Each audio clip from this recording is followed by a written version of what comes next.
Morning, this is National Weather Service in Pocatello with a weather briefing for Sunday morning, November 18th.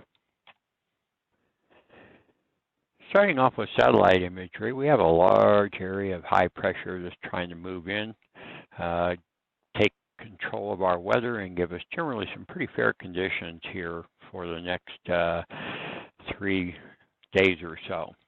We got a few clouds up here by the Panhandle, northern Montana, sliding along the Divide. We may catch a few clouds off of that, and overnight hours, maybe some very, very patchy fog in the Snake Plain or up here in the upper Snake Highland areas here around Driggs, Action Hill area, perhaps.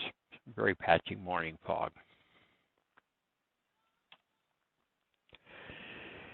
Under this high-pressure ridge here, Monday, Tuesday, Wednesday, we'll be looking at a slight warming trend, low 40s for the most part on Monday, creeping ever so warmer Tuesday, and on Wednesday getting a little bit into the middle 40s in here during the afternoon. The overnight lows should be largely below freezing each night.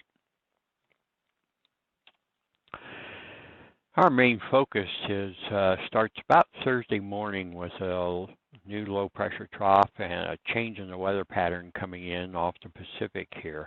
The first of several little embedded disturbances in this new flow pattern here will move into the Central Mountains early Thursday morning and progress across our area at a fairly quick rate, about 12 to 18 hours max for any one of these little waves across our area.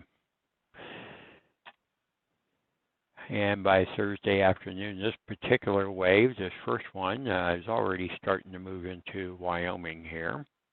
And the next wave is headed our way right on its heels. Beyond that, there is another wave in here Thursday night, Friday, and yet possibly a stronger one back here sitting offshore here waiting to come in.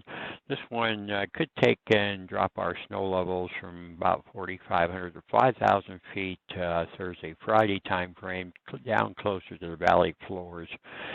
But the timing and impacts of this are very shifting right now with each model run. They're not exactly a good solid high confidence forecast at this point. What we can say is that today through Wednesday should have good travel conditions for Thanksgiving, and from about Thanksgiving morning on through Thanksgiving weekend, we are going to have an unsettled pattern with the possibility of mixed rain and snow during the afternoon. Overnight hours would be snow probably even down to the valley floors, and possibly getting a little colder and the snow levels dropping as we move into Thanksgiving weekend. So the travel from Thanksgiving into the weekend will be something to watch and keep abreast of the latest forecast conditions here as things change through the week. That concludes the briefing for this morning. If you have any questions, please give us a call at the number on the slide.